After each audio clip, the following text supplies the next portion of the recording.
Donc bonjour à tous. Bienvenue. Une nouvelle émission. On fera peut-être plusieurs épisodes parce qu'il y a beaucoup de choses à dire. Je vais donner la parole à mon ami Michel. Michel, agriculteur dans l'Orne. Donc on fera peut-être plusieurs épisodes parce que Michel a beaucoup d'éléments à nous donner. On échange entre nous. Vas-y Michel, à toi la parole. Il y a des sujets brûlants. Oui, bonjour Philippe, et puis bonjour à tous. Alors bon, je suis désolé aujourd'hui parce qu'on est par une journée de beau temps. Je vais faire un petit peu un hommage à toute une série de meurtres et de cadavres. Et aujourd'hui, on est face à une véritable omerta républicaine, alors qu'on a un homme qui vient, un agriculteur qui vient d'être abattu, hein, qui s'appelait Pierre Alessandri. Il a été abattu en Corse. Tout simplement parce que Pierre, qui faisait partie de Via Campesina, donc une branche du syndicat Confédération Paysanne, avait osé dénoncer les malversations dans l'attribution des primes PAC en Corse. Et il a été assassiné de 2 balles dans le dos. Et je voudrais rendre hommage à Pierre, vraiment parce que c'est un gars qui avait fait un boulot formidable, parce qu'il avait dénoncé effectivement la gabegie de l'argent public que s'attribuaient certains agriculteurs avec des profils quelquefois un peu particuliers. Donc je voudrais qu'on ait une pensée pour Pierre, pour sa famille. Donc Pierre avait dénoncé les dérives des attributions des primes PAC en Corse, mais l'attribution, les dérives, en fait, elles étaient faites avec la complicité de l'État. C'est-à-dire que c'est l'État, c'est le ministère de l'Agriculture, et notamment à cette époque-là, on était en 2017, hein, c'était le cabinet ministériel de Stéphane Le Foll, qui était ministre de l'Agriculture, À l'époque. et on a indûment attribué des primes à des agriculteurs corses. On ne peut pas incriminer les agriculteurs corses, puisque tout ça a été fait par le ministère de l'Agriculture. Alors naturellement, dans toutes ces dérives, l'argent n'est pas perdu pour tout le monde. Hein. Je vous fais pas de dessin. Et en fait, les gens avaient fait des dossiers, ils avaient été contrôlés, on a attribué les primes, sauf qu'à un moment donné, l'Europe a dit à la France, écoutez, là, il y a quelque chose qui va pas. Hein. Et automatiquement, tout ça s'est trouvé dévoilé. Et ce qui est intéressant, c'est qu'en 2017, on avait une directrice adjointe du cabinet Le Foll qui est devenue la responsable quand même de l'organisme France Agrimaire. Alors, on pourra faire une émission là-dessus. Je vous révélerai un petit peu l'attitude de France Agrimaire dans l'attribution de primes de certains industriels qui ont acquis quelquefois des matières agricoles auprès de la Camorra, hein, comme ce fut le cas pour les établissements fléchards dans l'Orne, ou les 80 millions de primes européennes indûment perçues par le groupe Doux, hein, que le groupe va être obligé de rembourser. Donc Doux, hein, Didier Calmels, un groupe qui avait été repris, contrôlé par un ami de Stéphane Le Foll qui faisait de la course au Mans. Didier Calmels, un individu qui avait tué sa femme. Donc tous ces dossiers-là, je les connais dans les moindres détails. Ils ont été dans la Voilà. presse. Ça a été dans la presse pour une partie. Tout ça, c'est dans la presse, c'est sorti. Hein. Je veux pas, moi, je veux pas diffamer ni quoi que ce soit. C'est pas du tout mon rôle. Je veux juste donner les vraies pistes, hein, toutes celles qui sont écartées naturellement par l'État, puisque l'État est complice. Et moi, je fais partie de ceux qui ont un profond respect et beaucoup de compassion pour le peuple corse. Et j'en ai également pour le peuple aussi algérien, hein, parce que ces deux peuples, corse et algérien, ils ont été victimes, mais vraiment victimes, de l'impérialisme de la monarchie républicaine qui a été conduite par le général de Gaulle. Et rendons à Dieu ce qui lui appartient, mais rendons également au diable et à Charles de Gaulle ceux qui leur appartiennent respectivement et également.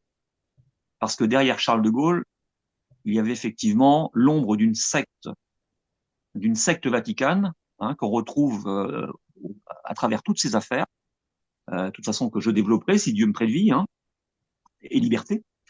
Et je développerai tout ça dans les moindres détails. Vous me trouverez peut-être un peu excessif, hein, au vu de mes propos, mais en fait, à la lumière de ce que je vous dévoilerai dans les émissions ultérieures ou dans celles que je vais faire avec d'autres personnes, vous découvrirez en fait l'arnaque dans lequel nous sommes tombés après-guerre avec le gouvernement gaulliste. Donc, pour comprendre un petit peu ce qu'a vécu la Corse, il nous faut retourner en 1962, à l'époque du rapatriement des pieds noirs d'Algérie. Puisque dès 1957, c'était 4000 parachutistes du 10e régiment parachutiste du général Massu qui avaient donc été affectés à Alger pour essayer de réprimer les attentats du FLN, qui se manifestaient à juste cause d'ailleurs. Et en fait, dès 57, De Gaulle avait créé en Corse la Somivac. C'était une société qui était chargée du développement agricole de la Corse. Donc De Gaulle avait pressenti que l'histoire algérienne allait se terminer par un drame, et donc il avait préparé le retour des pieds noirs qui étaient en Algérie.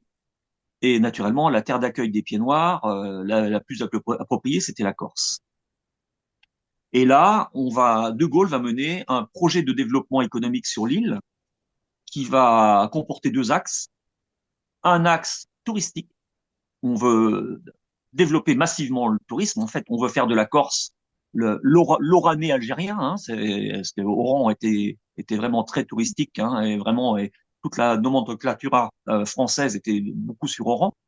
Alors, je connais bien parce que mon père avant les événements, a été militaire à Oran, donc il m'avait raconté tous les événements, tout ce qui arrivait avant les événements, parce que lui n'a pas participé à la guerre d'Algérie.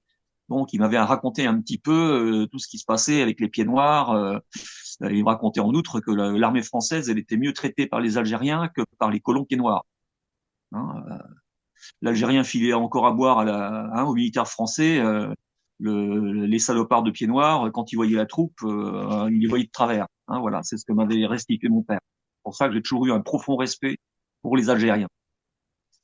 Et donc, il y a eu ce plan de développement touristique avec un organisme qui s'appelait la SEDCO. Et il y a eu une deuxième piste qui a été le développement agricole, où on a créé la SOMIVAC. Donc, la SOMIVAC, c'était la société de mise en valeur agricole de la Corse, la SOMIVAC. Et là, cette société, en fait, a servi à attribuer on a dépossédé les Corses de leurs terres de la plaine orientale pour les affecter à des pieds noirs venus faire de l'agriculture en Corse. Et le problème, c'est que ces gens-là ont commencé à pratiquer la chaptalisation du vin, c'est-à-dire on ajoutait du sucre dans le vin. Il y a eu tout un tas de trafic avec le vin, donc les Corses faisaient du vin de qualité. Les autres se sont mis à trafiquer, naturellement, là aussi. On les a laissés trafiquer dans la plus parfaite impunité parce que l'argent n'était pas perdu pour tout le monde. Et notamment l'attribution donc de ces terres se faisait aussi avec l'aval de la Chambre d'agriculture, auquel appartenait Jacques Santoni. Donc, la Chambre d'agriculture de Corse était l'interface entre les politiques, notamment les maires, et la Somivac.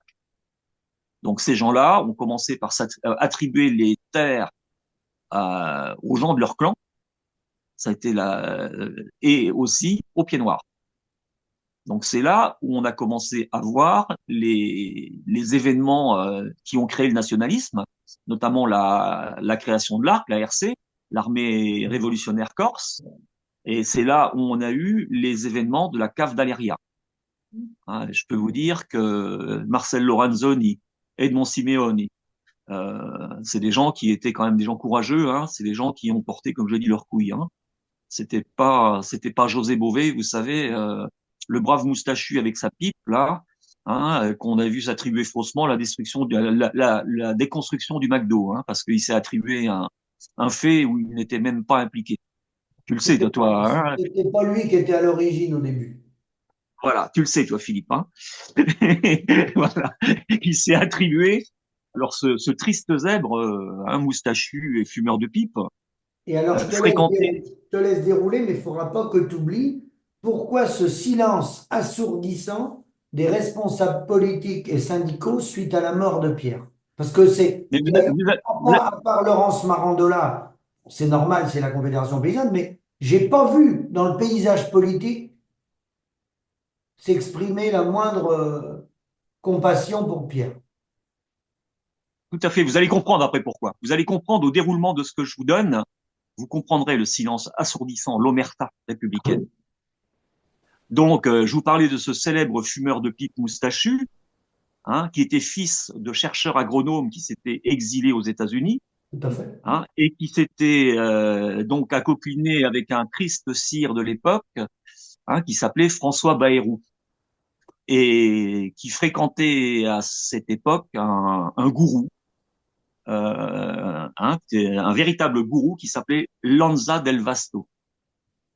Alors, l'époque où ce brave Bérou fréquentait ce gourou avec son ami Beauvais, c'était aussi l'époque où Gérard Croissant, qui a été le fondateur des fameuses béatitudes, la communauté des béatitudes où il y a eu tant d'affaires de déviance sexuelle et autres auxquelles participait, enfin auxquelles appartenait Bayrou. Hein, je ne dis pas que Bayrou est un pédophile, loin de là. Appartenait. Appartenait. Hein, il y avait une appartenance aux béatitudes. Vous irez voir les excellents documentaires qui ont été révélés là-dessus. Et naturellement aussi un fameux docteur qui était, lui, qui a été condamné pour pédophilie, qui était le beau-frère de Gérard Croissant. Alors, vous irez voir tout ça, mais il y a une autre affaire dont on ne parle moins, beaucoup moins, c'est celle du château de Mont. Alors, le château de Mont était un château qui appartenait à Elf. Elferap, hein, qui deviendra plus tard Elf Aquitaine, qui était aussi une création de Charles de Gaulle. Et ce château a défrayé la chronique parce qu'il avait été attribué à un magnat escroc des télécoms écossaises. Et là, il s'est passé beaucoup de choses sur Pau. Et là, vous allez voir, on va dérouler toute cette affaire.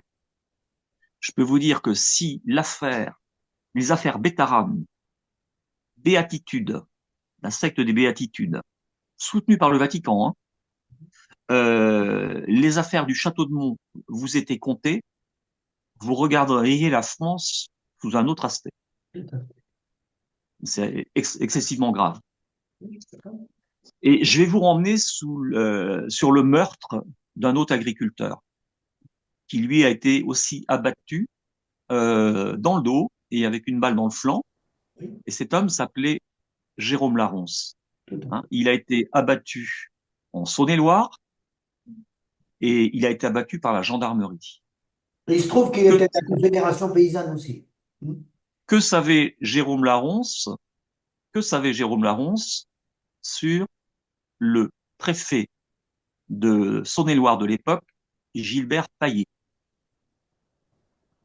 Gilbert Paillet, qui a été préfet des Pyrénées orientales et préfet à Pau, et qui a rencontré à cette époque-là une jeune stagiaire qui s'appelait Sarah Knafo, qui deviendra la compagne de monsieur Éric Zemmour.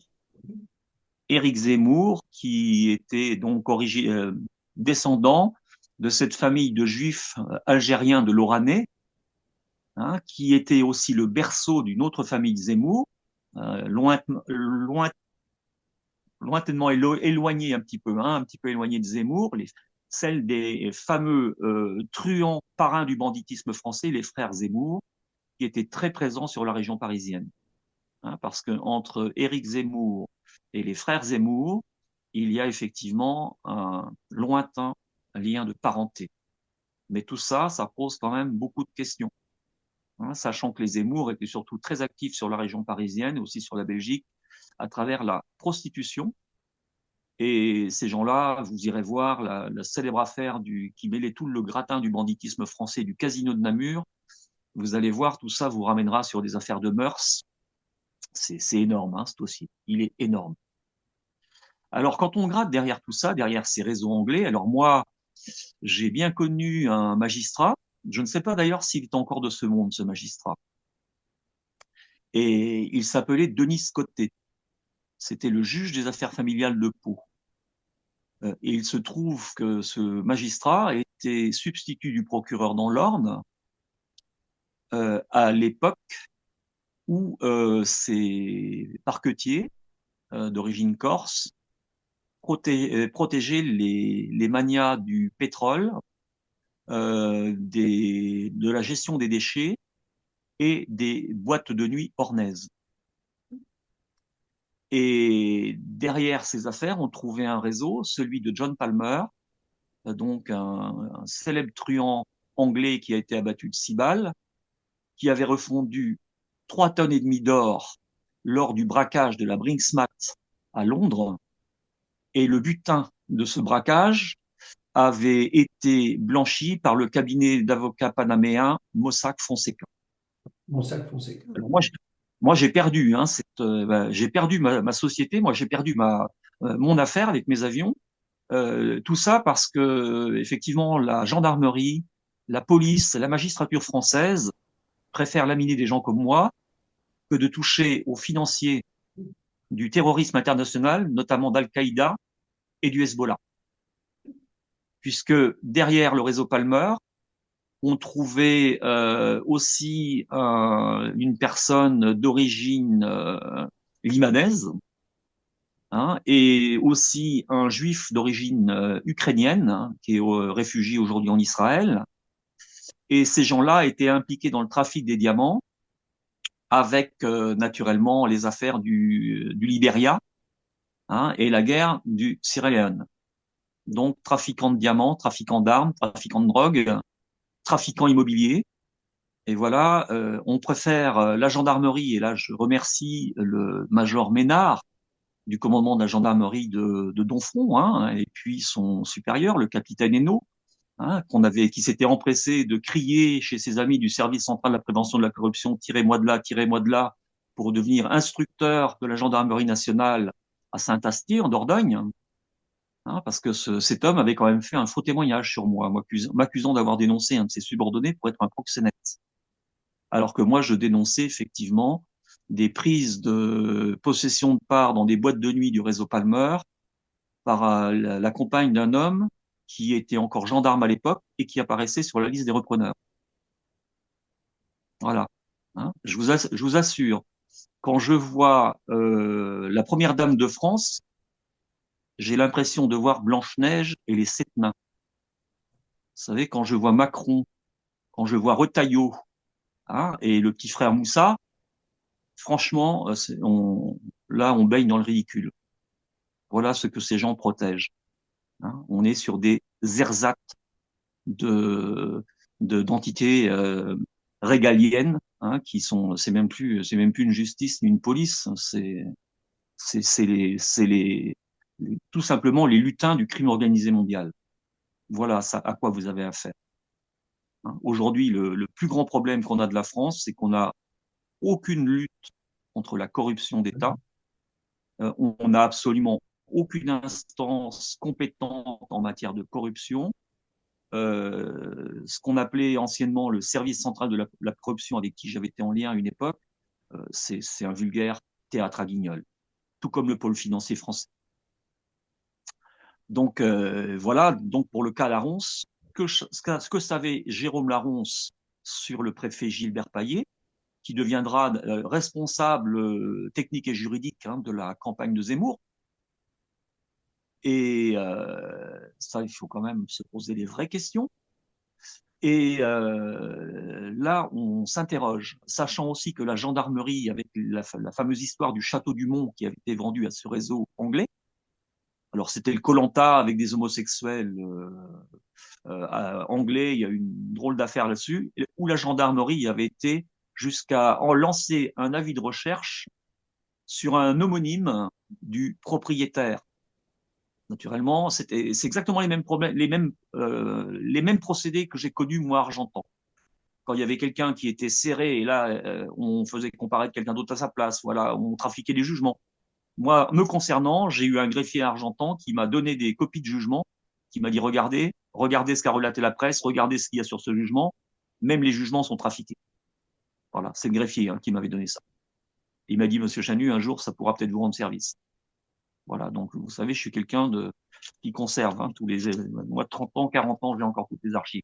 Tout ce que je peux vous dire, je peux vous le prouver. Donc voilà à quoi on a affaire. Et là, quand on suit la piste, le fil d'Ariane d'Elf, Oui. on retombe sur une autre mort. Alors cette mort, elle a été aussi très très très curieuse. Tu veux dire en Corse? Euh, Ça va nous ramener aussi en Corse, oui, exactement. Ça nous ramène à la mort d'un homme qui, en 1966, était au ministère des Affaires étrangères, où il était en fait conseiller à la coopération et aux affaires africaines. Alors, 1966, cet homme, c'était 1966, c'est l'année de la création d'Elf ERAP.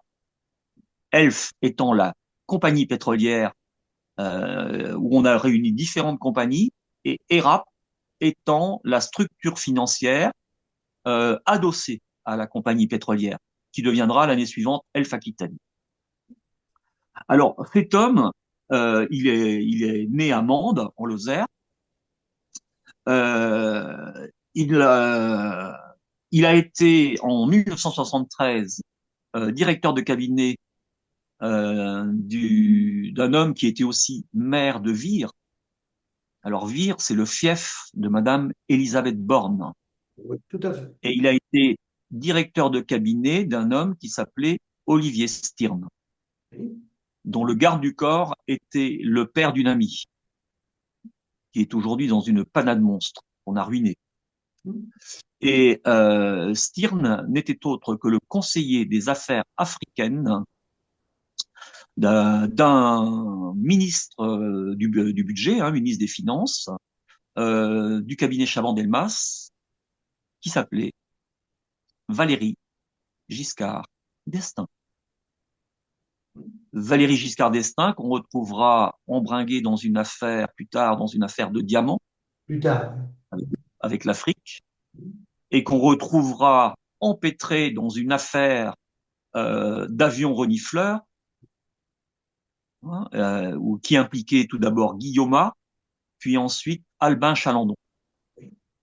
C'était l'époque où Monsieur Jean Violet, avocat, membre de l'Opus Dei, et Monsieur Antoine Pinet avaient présenté deux escrocs, un escroc italien et un escroc belge, qui avaient installé à bord d'avions qui appartenaient au milliardaire rouge Georges Doumingue, Jean-Baptiste Doumain. Jean-Baptiste Doumingue, pardon. Donc, ils avaient installé à bord d'un DC-3 qui appartenait à Doumingue un procédé électronique où ils avaient fait avaler à tout ce joli monde qu'ils étaient capables de détecter les bancs de minerais, les bancs de pétrole, avec une partie de matériel au sol et une partie embarquée dans l'avion. Naturellement, ce qui était complètement bidon. Donc, des sommes astronomiques seront attribuées à ce duo d'escrocs. On ne retrouvera jamais l'argent. Et naturellement, dans toutes ces affaires, on retrouvera la trace de l'Opus Dei, donc, qui est une loge criminelle qui dépend du Vatican. Donc, je vous laisse faire les liens avec les différents politiques qui ont intégré les gouvernements français, qui étaient membres ou proches de cette organisation. Et Parce ça, que c'est tout de même. on le retrouve, Michel, pour que les gens comprennent par des travaux de recherche. C'est dans des livres, c'est dans des coupures de presse, c'est un travail, c'est tout. Puis sur un énorme travail personnel que j'ai fourni à travers les affaires, les jugements, que j'ai recoupés avec des lectures. Donc, et puis c'est une affaire qui me concernait aussi. Donc, c'est ce qui a ruiné ma boîte. Donc, voilà pourquoi j'ai été amené à gratter sur tout ça. J'ai encore la chance d'être en vie. Euh, donc, ça c'était en 73, donc il est chez Olivier Stirn. Et puis, ben, cet homme va donc devenir préfet de Corse. Alors, l'affaire Elf, elle va vous conduire, vous vous souvenez, sur les affaires Christine de Vigeoncourt. Bien sûr. Christine de Vigeoncourt, qui ne s'appelle pas Christine de Vigeoncourt d'ailleurs, qui s'appelle Anne-Marie Devier. et qui était à l'époque femme d'un homme qui était maire de Sarlat, en Dordogne, qui s'appelait Monsieur Jean-Jacques Peretti, qui était un salarié d'Elf, qui était un petit lutin, qui était un petit lutin du RPR, donc, et qui était en fait ami avec un homme qui s'appelait Dominique Bousquet, qui était né donc dans une ville qui a vu naître et aussi qui était le fief d'un magnat du pétrole qui s'appelait Patrick Mogin. Patrick Mogin, qui avait une société qui s'appelait Soco International, qui a été un des voleurs de pétrole irakien avec son comparse Claude Dauphin, Trafigura, ferrailleur normand, ferrailleur à Caen. On a un ministre du budget qui a été aussi président du Conseil supérieur du notariat français, qui vient de prendre là une condamnation de voleur de poules. Oui, voleur de Hein. poule. Il a été condamné à 2 ans de prison avec sursis, plusieurs millions d'euros d'amende, pour avoir favorisé son grand ami Claude Dauphin pour installer une décharge de produits industriels et automobiles à Nonant-le-Pin. Mais Monsieur Claude Dauphin, qui est coutumier d'avoir pollué et empoisonné différents sites, ce monsieur était aussi à la tête d'une société pétrolière qui s'appelait Trafigura. Alors, ce que personne ne sait, je pense que la financière doit quand même être au courant, c'est que les comptes de Trafigura étaient gérés depuis Singapour par le gendre d'Alain Lambert. C'est là où je dis que la financière, c'est le théâtre à Guignol. Et donc, Monsieur Claude Dauphin avait pour directeur un charmant monsieur qui s'appelle Mathieu Valentini. Et Monsieur Valentini vient de se faire serrer avec la bande du Petit Bar à Ajaccio dans des affaires de blanchiment où il y a plus d'une vingtaine de prévenus, où on retrouve quand même des triades chinoises impliquées à Aubervilliers, des gens du banditisme corse. Et naturellement, c'est tout le circuit de blanchiment. Voilà ce qu'on retrouve. Donc là, on touche le crime organisé international, non seulement français, mais aussi chinois. Voilà. Alors, sachant que les Chinois travaillent aussi avec la mafia israélienne. Donc, Monsieur Mogin, c'était le financement d'un charmant monsieur qui était à l'époque maire de Paris. Donc, c'était les valises de billets qui étaient acheminées sur le bureau d'un célèbre maire de Paris qui s'appelait Jacques Chirac. Mogin, Yvan Glassenberg, Claude Dauphin étaient tous des salariés de la nébuleuse Mark Reich. Mark Reich, qui était ce juif leader du négoce de produits pétroliers mondiaux, et dont la femme, Denise Reich-Senberg, a financé la campagne de la candidate Hillary Clinton. Voilà à quoi on remonte. Bah, Donc, tu remontes au financement des partis politiques. on a édicté le 10e plan agricole sous Michel Rocard pour moderniser l'agriculture française, pour éradiquer la petite paysannerie, pour faire baisser les prix, pour avoir de la matière agricole à échanger dans le programme pétrole contre nourriture, pour pouvoir spolier le pétrole irakien. Voilà la vérité.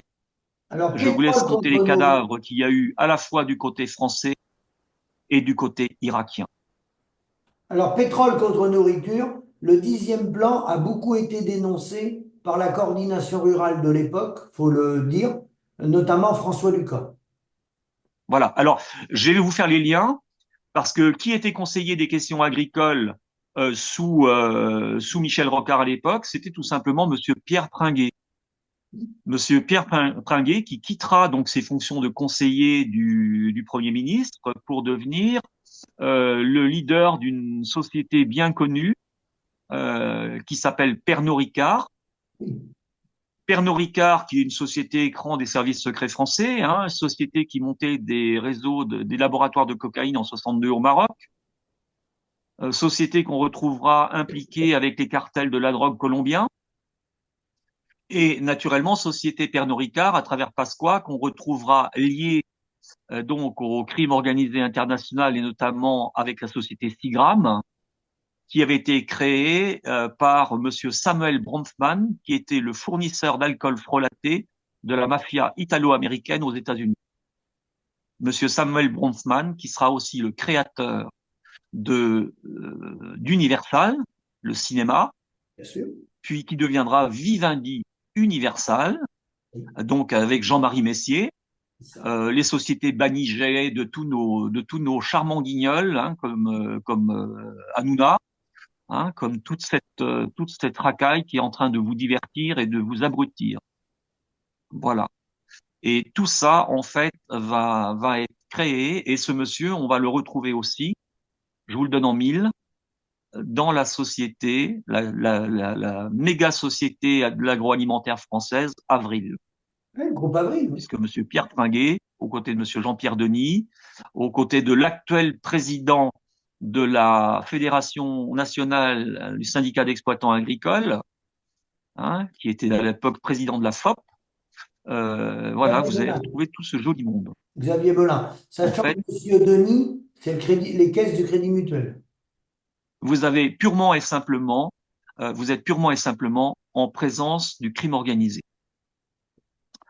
Donc, vous allez donc retrouver là, dans ce qui concernait l'affaire Elf, vous avez donc Madame Anne-Marie Devier, donc qui était proche puisque son mari de l'époque, Monsieur Jean-Jacques Peretti, était très proche d'un homme qui était chez moi, qui était en fait l'officier occulte de toute cette nébuleuse, hein, qui s'appelait Monsieur Alfred Sirven. Alfred, Et Madame Anne-Marie Devier deviendra Madame Christine Devier-Joncourt, amie de Dumas, de Roland hein, dans Dumas, la fameuse affaire des frégates. maire de Sarlat. Et dans l'affaire des frégates, hein, là aussi où il y a eu de nombreux cadavres, et où elle prendra naturellement le nom de Christine Devier-Joncourt, avec qui je dois faire une émission dans quelques semaines, si elle ne se désiste pas. Voilà. Donc, il faut pas être grand clair pour comprendre pourquoi Monsieur Claude Érignac a été assassiné, puisque en plus Claude Érignac s'était mis à dos un clan agricole en Corse qui était mêlé aux affaires elfes. Et cette piste agricole a été complètement torpillée par une juge antiterroriste qui n'était autre que la cousine d'une barbouze proche des mouvements néo-nazis autrichiens, lui aussi ami de deux autres barbouzes dont je donnerai les noms, Monsieur Claude Herman et Monsieur Bernard Courcelles. Deux barbouzes qui avaient pour mission de déstabiliser des pays africains pour le compte d'Elf Aquitaine. Et une de ces barbouzes, Claude Herman, vous le retrouverez impliqué comme importateur des armes qui ont servi aux attentats français qui ont ensanglanté la France. Donc là, je peux vous dire que nos juges antiterroristes, hein, comme un certain juge d'ailleurs qui a été chargé de ces affaires-là, il peut aujourd'hui faire des bandes dessinées et raconter des histoires aux enfants, hein. Il a le profil. C'est se foutre de la gueule du monde. Bien Nous sûr. sommes sur des crimes d'État qui sont couverts par les juridictions antiterroristes, qui sont couverts par le pôle financier. Hein, on est en présence de véritables guignols.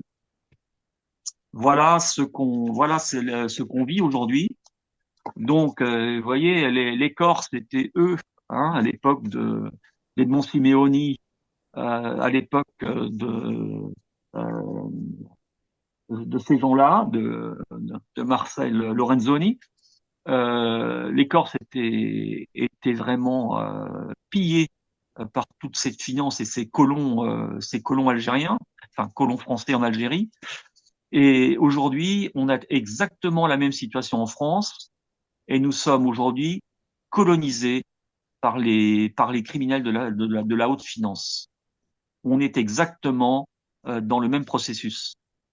D'ailleurs, euh, euh, Rossi avait dit, quand il avait écrit son bouquin pour Solde de tout compte, avait dit les insulaires là qui se moquent de la Corse, qui voient ça comme qui prennent ça comme un film, qu'ils se méfient parce que la Corse n'est simplement qu'un laboratoire pour la France. Voilà ce qu'avait dit François Santoni quand il avait coécrit son livre avec Jean-Michel Rossi.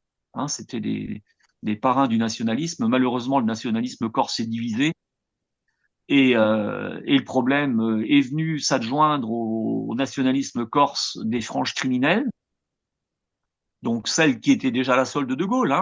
Je vous rappelle quand même De Gaulle, le sac. Quand De Gaulle a pris la France, je vous l'avais expliqué d'ailleurs, lui, il s'était réservé toute la partie politique. Il avait complètement infiltré les grands corps d'État français avec des gens à lui, qui étaient des anciens des services secrets britanniques, là aussi, des gens qui étaient proches de l'Opus Dei. Et puis, il s'était adjoint les services du monde criminel, et notamment de beaucoup de criminels corses. Et là, toute la situation qu'on vit aujourd'hui, nous la devons au général de Gaulle. C'est lui qui en est le créateur de cette situation. D'accord. Je vais certainement faire hurler des gens, mais ce que je dis, c'est la vérité. J'ai rien contre de Gaulle en tant qu'homme. Non.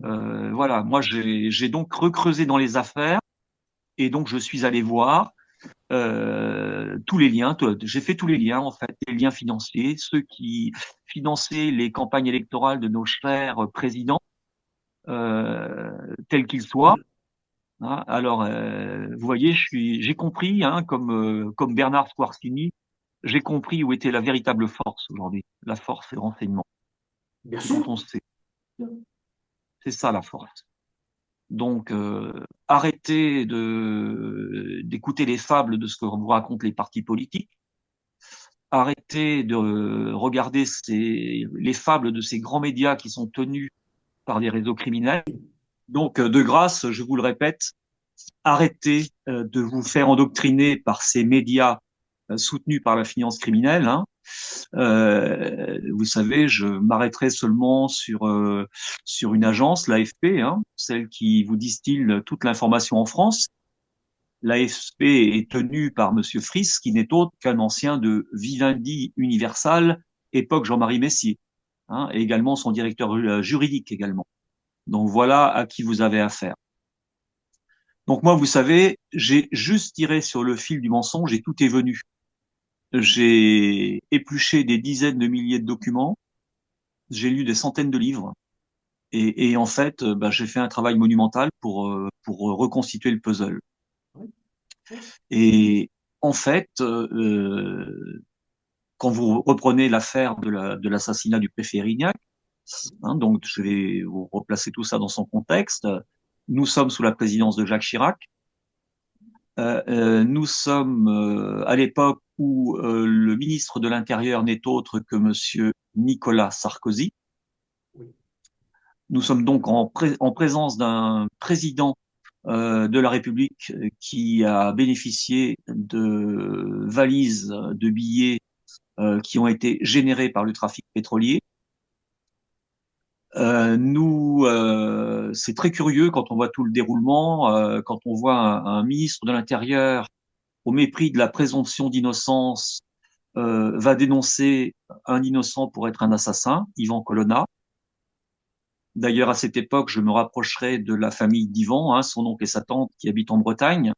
Malheureusement, je pense qu'ils prendront pas la dimension de ce que je leur expliquerai à l'époque. Eux savaient que leur neveu était complètement retiré des milieux nationalistes, ils savaient qu'ils étaient complètement en dehors de tout ça. Donc, je ne m'exprimerai pas sur Nicolas Sarkozy, j'ai trop de respect pour la présomption d'innocence. Oui. Je garderai ce que je pense pour moi. Là, vous avez vu que Yvan a été tabassé à mort avant sa sortie de prison par un homme qui s'appelle Franck Elonguébé, qui était incarcéré à la prison de Condé-sur-Sarthe, donc à côté d'Alençon. cet homme aujourd'hui est revenu sur ses déclarations et il dit avoir été manipulé par des gens appartenant à la DCRI. Hein, je vous invite à aller voir ça, c'est traçable. Hein, tout ce que je vous dis est. Alors moi, je me pose beaucoup de questions quand je vois Monsieur Amaury de Saint-Quentin être affecté préfet en Corse. Donc Monsieur Amaury de Saint-Quentin, qui est aujourd'hui préfet d'Ille-et-Vilaine, affecté en Corse à la mort d'Ivan Colonna. Pourquoi on affecte l'ancien directeur de campagne, financier de la campagne électorale de Monsieur Jacques Chirac? Et pourquoi on affecte cet homme en Corse? Pourquoi on vient d'attribuer dans mon département un monsieur à la sécurité publique départementale qui n'est autre qu'un des pontes du renseignement territorial de Corse à l'époque de l'assassinat du préfet Erignac? Pose quand même beaucoup de questions. Hein. Honte à Monsieur Frédéric Vaux, de la police nationale, honte à son épouse, Madame Véronique Malbec, aujourd'hui au Conseil constitutionnel, honte à Monsieur Pierre Steinmetz, que j'avais aussi au Conseil constitutionnel, que j'avais alerté lorsque j'avais découvert les réseaux ici anglais, et qui a donc manipulé ses troupes pour faire des faux témoignages contre moi. Je remercie quand même ces gens-là, je les remercie quand même du fond du cœur. Ils m'ont permis de rencontrer des gens très intéressants. Ils m'ont permis de rencontrer des gens dans la misère. Hein, j'en ai eu beaucoup. Physiquement, c'est épuisant quand vous passez 20 ans, 20 ans, 25 ans, 30 ans de votre vie à écouter des gens qui sont aux prises avec ces malfrats. Hein, parce que là, on est sur du crime organisé mondial. Physiquement, vous prenez cher. Hein. C'est un sacerdoce, je vous dis honnêtement. C'est un véritable sacerdoce. Mais aujourd'hui, voilà, je plaisantais tout à l'heure en disant que quand je regardais la première dame de France, euh, je, j'avais l'impression d'être devant Blanche-Neige et les sept nains du crime organisé international. Je suis pas loin de la chose. Hein. Je suis pas loin.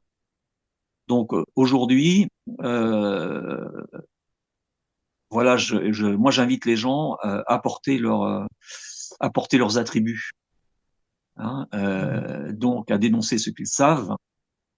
Je fais pas d'appel à prendre les armes comme ont pu le faire Lorenzoni ou Simeoni, qui étaient quand même des gens aussi courageux. Mais aujourd'hui, j'invite les gens à s'organiser pour une lutte beaucoup plus intelligente, plus productive, et j'invite les gens à aller vers cette situation-là. Hein, On est dans une guerre de l'information, de toute façon. on est dans une guerre de l'information, pire que ça, on est dans une guerre économique, on est sur un génocide, Bien sur un sûr. génocide économique. Hein, les agriculteurs et les artisans et les industriels ont payé un lourd tribut, puisque tout ça est dû à la financiarisation de l'activité économique. Et aujourd'hui, j'invite les gens non pas à se diviser, mais à s'unir. Oui. Il y a beaucoup trop de gens qui grenouillent autour des partis politiques nauséabonds, qui pensent qu'ils sont investis d'une mission ou qui sont il y a une dimension d'ego personnel qui est extrêmement malsaine. Hein, on voit ça chez beaucoup de gens. J'invite à tous ces gens-là à mettre leur ego de côté. Je sais qu'il y a des gens qui, quelquefois dans la vie, ont vécu des difficultés Oui. familiales, ça génère plein de choses sur le plan psychologique. Mais ces gens-là, il faut qu'ils mettent tout ça de côté pour s'unir et pour contrer le principal de ce qui va nous arriver dans l'époque à venir. Donc voilà, Surtout, Michel, ne pas se tromper de cible et aller à l'essentiel. et voilà. Là, on est en train de diviser. Alors le problème des réseaux, c'est ça, c'est qu'on emmène les gens sur de l'accessoire, C'est ça. souvent pour les éloigner du principal. Oui. Il faut savoir vraiment détacher le principal de l'accessoire. Donc voilà, nous avec Philippe, tout ça, on va essayer de constituer une bonne équipe pour essayer de travailler, pour essayer de trouver des solutions pragmatiques. Et Je vous alors, invite. moi, je ferai un parallèle, je sais pas ce que tu en penses, entre la spoliation des terres en Corse et la spoliation de ce qui nous arrive avec la financiarisation, la spoliation du foncier qui nous attend peut-être chez nous en France et en Europe. puisque la dernière chose qui va appartenir aux agriculteurs, ça va être le foncier. 40% du foncier appartient aux paysans, même si on l'a sous emprunt. 60%, c'est des petits propriétaires encore. Même s'il y a des sociétés qui sont rentrées, AXA, le Crédit Agricole, mais dans des fermes, mais ça reste minoritaire aujourd'hui. Comment tu vois l'avenir? Alors, notre bonne fée, première dame de France, hein, notre bonne fée maléfique, là, est Oui, en train de devenir beaucoup plus prolifique que l'a été le général de Gaulle, hein. oui, On est là-dedans. T'as eu raison de faire le parallèle entre la spoliation des Corses et celle des Français, parce que on est exactement sur la même démarche. Voilà. Et j'invite aussi des gens à soutenir Christophe Bito, Christophe euh, Bitton. Christophe qui est aux prises avec ces gens-là aussi. Si vous pouvez, Remettre une couche sur sa cagnotte, faut pas qu'on l'oublie. Si vous voulez être solidaire, mettre 1 ou 2 euros ou 10 euros pour Christophe, vous êtes les bienvenus. remettez une couche pour lui venir en aide, parce que je pense que avec tout ce que vous donnerez, de toute façon, sera utilisé des fins intelligentes, hein. Ce sera pas des sommes qui seront dilapidées. Ça nous servira nous à essayer de À travailler soutenir pour les lanceurs d'alerte. Soutenir les lanceurs d'alerte qui, comme l'a dit Christophe, pour la plupart sont en PPE, personnalité politique, comment il dit, engagée. Oui, c'est ça. Oui, c'est ça, oui. Parce que rêvez pas, on est tous fichés, hein. Bon, moi, j'ai jamais voulu donner dans les cagnottes et tout. J'ai tout fait sur mes fonds personnels. Je vis aujourd'hui, j'ai quasiment rien en retraite, hein. Je vis des biens que je suis en train de vendre. Mais Hein, ça t'as fait une déjà. petite retraite d'artisan comme les agriculteurs, en fait. Non, moi, j'ai rien, parce que avec les arnaques de la MSA et tout ce que j'ai pu vivre, de toute façon, j'étais à deux doigts de me faire saisir mes biens. Hein, je remercie aussi, je tiens à remercier d'ailleurs Monsieur le procureur de la République d'Auxerre, hein, Monsieur Hugues de Filly, à qui j'avais porté plainte d'ailleurs, puisque j'étais en but avec une organisation qui était liée à du narcotrafic au financement du terrorisme.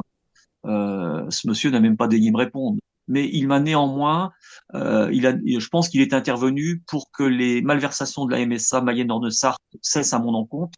Et en fait, aujourd'hui, je devrais être à la rue. Hein, je devrais être à la rue. J'ai encore réussi à conserver mes biens. Ah oui. Hein, et je remercie aussi Madame Véronique Pilette, hein, qui n'a pas attribué pendant de nombreuses années la pension de réversion à ma mère, suite au décès de mon père, qui est mort dans des conditions aussi un peu particulières. Je ne sais pas trop comment il est mort, mon père. Il est mort d'une chute à l'hôpital alors qu'il était parfaitement valide. On l'a retrouvé avec le bassin fracturé. Il a été cachetonné. On ne sait pas trop ce qui s'est passé. On nous a raconté une jolie histoire à l'hôpital de Flers. Hein, je remercie aussi là, Monsieur Yves Goisdoué, là, notre grand cadre de la communauté de l'agglomération flérienne. Hein, tous ces gens-là, je les vomis. Voilà. Donc je vais arrêter là. Et puis on ira dans si vous voulez. Puis suivez ce qu'on fait aussi sur Citizen Light avec Épisode David live. Piquet et Pierre Barlerias. Suivez tout ce qu'on fait, vous verrez, vous aurez beaucoup à apprendre. L'émission Vous aurez- Citizen Light, et là, ben, tout ce que tu as développé aujourd'hui, c'est bien en lien avec le modèle et la financiarisation de l'économie. Et on retrouve effectivement, comme tu as dit, la politique du pétrole, agriculture contre pétrole. Aujourd'hui, les enjeux de demain, plus que jamais, ça va être l'énergie. Faut pas croire, hein. La guerre aujourd'hui qu'il y a économique entre les continents russe, américain, Asie, l'enjeu, c'est déjà l'énergie. Sans énergie, t'as pas d'armée. Sans énergie, t'as pas d'agriculture. Sans énergie, t'as pas d'industrie. Oui. Je vais terminer en souhaitant bonne chance à nos lutins de mauvais augure que sont Bruno Retailleau et Moussa Darmanin. Je leur souhaite un bon courage, une bonne continuation pour la suite parce que je pense que l'avenir promet. Tu penses Voilà, que l'avenir promet. Et tu penses ouais. qu'on continuera d'avoir des voleurs de poules ou ça va évoluer? Oh ben, on aura toujours des condamnations de voleurs de poules. Oui, effectivement, Monsieur Lambert, je pense qu'il n'a pas fait appel de sa condamnation. Enfin, derrière tout ça, il y a quand même des meurtres, hein. On a un brave homme qui s'appelait André Blandin, hein, qui était proche donc du site de GDE, qui a été passé à tabac, hein, par des gens qui parlaient des langues étrangères Alors, ça m'a fait beaucoup sourire. J'avais même dit à monsieur le procureur, moi, vu toutes ces insulaires qui s'installent en Normandie, je penserais beaucoup plus pour une langue régionale. Euh, Ce monsieur, on l'a tabassé, hein, ces trois gentilles personnes, sympathiques personnes qui sont arrivées avec des lampelettes dans la bouche, qui l'ont tabassé, qui l'ont saucissonné avec l'orgue électrique de sa petite fille. Hein, il était diabétique, sous insuline. On l'a retrouvé dans un sale état. Et cet homme, après, ben, on lui a fait la peau. On l'a probablement enfoui sous les fondations d'un pont de la 28. Voilà. Mais tout ça, nos journalistes sont oubliés. C'est incroyable ce que nos journalistes, nos merdias, hein, nos véritables merdias vraiment locaux sont. C'est incroyable comment ces gens-là sont amnésiques. Très bien, Aujourd'hui, on est donc, obligé. très bien, donc Michel, on développera parce qu'il y a beaucoup de choses à détailler. Là, c'est un résumé du résumé, hein. Donc, on reviendra dans d'autres émissions pour, suivant les commentaires et puis pour faire des piqûres, des rappels, des piqûres chirurgicales pour rentrer plus en détail peut-être. Tout à fait. Eh ben, je vous remercie tous. Je vous remercie pour l'intérêt que vous nous portez. Merci. Rassurez-vous, c'est réciproque. Nous aussi, on vous porte beaucoup Oui, d'intérêt. On n'a qu'une envie, c'est tirer le pays de la mouise où il se trouve. Hein, sachant que, et comme tu l'as dit, on est là pour condamner personne. Comme tu l'expliques, De Gaulle a démarré avec un système qui était en place, hein, voilà. Hein, et puis, ça s'est construit comme ça. Toi, tu relates les faits. T'es pas là pour... tout à t'es fait. Mais moi, pas... hein? je n'ai aucune haine, hein, d'ailleurs. Ah non. Rassurez-vous. Vous savez, mais même les procureurs ici qui ont essayé de m'avoir. Je pense qu'au-dessus d'eux, il y avait des ordres. Hein, il y a une hiérarchie. Il y a un tableau d'avancement. J'en veux pas à ces gens-là. Hein. Je souhaite juste que deux personnes aujourd'hui vident leur conscience. Hein. Euh, c'est Monsieur Le Floch-Prigent, Loïc Le Floch-Prigent, hein, et Madame de Vigeoncourt, hein, puisque Monsieur Le Floch-Prigent et Monsieur Alfred Sirven avaient des propriétés pas très loin de chez moi. Alors, leur résidence secondaire, ils avaient des résidences secondaires dans l'Orne. J'aimerais quand même que ces gens-là arrêtent et vraiment livrent ce qu'elles savent. Voilà, Oui, parce c'est qu'ils savent des choses, mais les choses qu'ils savent peuvent compromettre d'autres personnes tout autour à fait. et au-dessus. Mais de toute façon, aujourd'hui, de toute façon, voilà, ces gens-là, pour la plupart, beaucoup ne sont plus de ce monde. Non, bah, exact. Mais soyez conscients que derrière tout ça, ce sont des sectes criminelles qui sont derrière. Hein. Je vous assure, l'Opus Dei, c'est quand vous voyez le meurtre du prince de Broglie, hein, maire de Broglie, qui était lié avec ces sociétés luxembourgeoises à la Matesa, donc une société espagnole qui commercialisait des métiers à tisser. Derrière tout ça, on retrouve la trace de l'Opus. L'Opus Dei est aussi très présent en Bretagne. Hein, rappelez-vous de l'affaire de la vache folle. Alain Glon qui avait repris Sanders, il n'avait pas les fonds pour reprendre Sanders, Alain Glon, hein, il prenait un beaucoup plus gros que lui. Tout ça, les fonds provenaient de l'Opus Dei. Voilà, derrière ça, vous avez des sociétés secrètes. C'est de la guerre spirituelle, c'est lié au Vatican. Et maintenant, Alain Glon, Sanders, c'est tombé dans les bras du groupe Avril. Voilà. Ouais, Cherchez pourquoi derrière l'affaire Bayrou aujourd'hui, hein, pourquoi derrière Bayrou on trouve l'affaire Betaram, pourquoi on trouve l'affaire des Béatitudes, alors que les Béatitudes c'était une secte qui était protégée par le Vatican. Tout ça, ce sont des pointillés.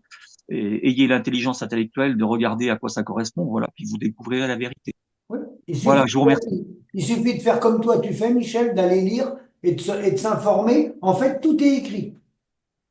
Exactement, c'est ça. Il suffit juste d'aller voir, de tirer sur le fil. Tout est Mais écrit. écoutez, je vais vous souhaiter Eh ben, une bonne soirée à tous. merci. Ouais. Merci, Michel. Merci à toi. Merci à tous. Et à bientôt. À la prochaine vidéo avec Michel sur un sujet à développer ou à rentrer dans les détails. Merci à tous. Merci Philippe. Bonne soirée à tous.